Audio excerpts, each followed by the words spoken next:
Hello students, कैसे हो? I hope आप सब अच्छे से होंगे। तो सबसे पहले लेते हैं हम लास्ट वीडियो का आपके होमवर्क का क्वेश्चन था लैंगर हैंसी की दीपिकाएं पाई जाती हैं।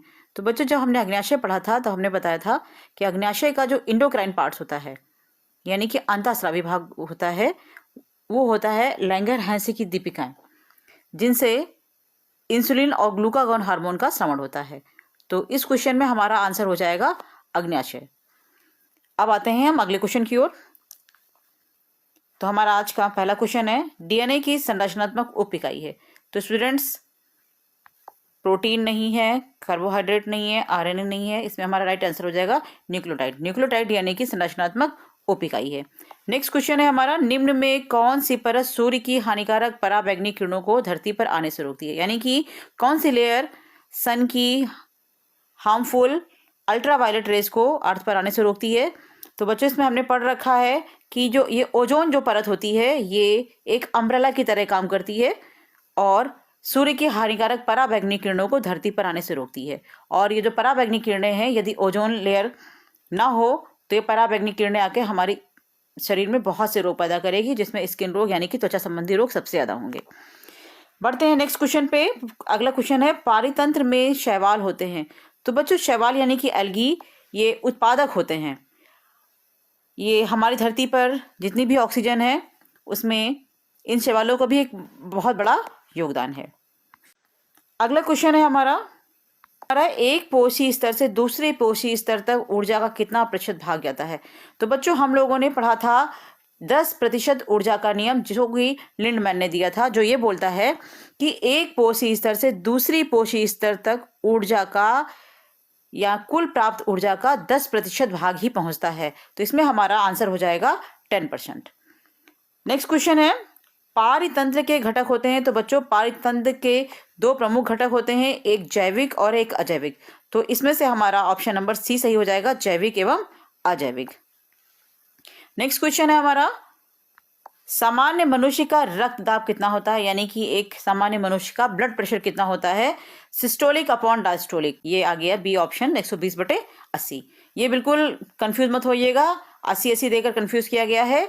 इसका सिस्टोलिक बटे डायस्टोलिक जो ब्लड प्रेशर होता है यानी कि रक्तदाब होता है, वो 120/80 होता है। नेक्स्ट क्वेश्चन है हमारा, खाद्य श्रृंखला में सदैव तीसरे पोषी स्तर पर, थर्ड ट्रॉफिक लेवल पर हमेशा कौन होते हैं?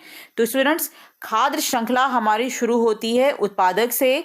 उत्पादक के बाद उसमें उपभोक्ता आते हैं। उपभोक्ता में पहले प्राथमिक उपभोक्ता, फिर द्वितीयक, तृतीयक, लास्ट में जाके अपघटक आते हैं। तो जो प्राथमिक उपभोक्ता होते हैं वो शाकाहारी होते हैं और जो द्वितीयक उपभोक्ता होते हैं वो मांसाहारी होते हैं। और हमसे पूछा जा रहा है थर्ड ट्रॉफिक लेवल, यानी कि तीसरे पोषी स्तर पे। तो बच्चों, पहले पोषी स्तर पे हो जाएंगे उत्पादक, दूसरे पोषी स्तर पर हो जाएंगे शाकाहारी और तीसरे पोषी स्तर पर हो जाएंगे मांसाहारी। तो हमारा करेक्ट आंसर हो जाएगा मांसाहारी, यानी कि तीसरे पोषी स्तर पर हमेशा मांसाहारी जीव होंगे। नेक्स्ट क्वेश्चन है हमारा, विपर्यासी लक्षणों का युग्म। विपर्यासी लक्षण यानी कि कंट्रास्टिंग कैरेक्टर। तो हम सब जानते हैं कि मेंडल ने जब अपने प्रयोग किए थे मटर के पौधे पर, तो उन्होंने मटर के पौधे को चुना था। उसके चुनने का कारण यह भी था कि मटर में 7 जोड़ी विपरीत लक्षण पाए जाते हैं। विपरीत लक्षण यानी कि एक लक्षण का अपोजिट। तो जो विपर्यासी लक्षणों का युग्म होता है स्टूडेंट्स, ये कहलाते हैं एलील्स। तो इसमें हमारा राइट आंसर हो जाएगा एलील। आते हैं नेक्स्ट क्वेश्चन पे। नेक्स्ट क्वेश्चन है हमारा, कूपिका यानी कि वायु कोष्ठिका पाई जाती है। तो बच्चों, वायु कोष्ठिका पाई जाती है हमारी फेफड़ों में, जो क्या करती है, एयर्स को फिल करने का काम करती है। छोटे छोटे बलून लाइक स्ट्रक्चर होती है, गोल गोल से स्ट्रक्चर होते हैं जिसमें हवा जाकर भर जाती है। नेक्स्ट क्वेश्चन है हमारा, पौधों में जल के संवहन हेतु होता है। तो बच्चों, कंफ्यूज होने की जरूरत नहीं है। आपको मैंने बताया था जा से जड़ और जा से जल और जा से ही होता है जाइलम। यानी जाइलम क्या करता है, जड़ों द्वारा अवशोषित जल और खनिज लवण का अवशोषण करता है और इसको पत्तियों तक पहुंचाने का कार्य करता है ताकि पत्तियां भोजन का निर्माण कर सकें। तो इसमें हमारा राइट आंसर हो जाएगा जाइलम। इसको फ्लोएम से कंफ्यूज मत होइएगा, जा से जल और जा से जाइलम याद रखिएगा। नेक्स्ट क्वेश्चन है हमारा, निम्नलिखित में कौन सा जोड़ा प्रकाश संश्लेषण की अभिक्रिया में प्रयोग किया जाता है? तो पे ये हो गया आपका होमवर्क, और डिस्क्रिप्शन बॉक्स में बाकी और वीडियोस के लिंक दिए गए हैं, आप उसको जरूर देखिएगा। और अच्छे से पढ़ाई कीजिए। मिलते हैं नेक्स्ट वीडियो में, तब तक के लिए बाय बाय।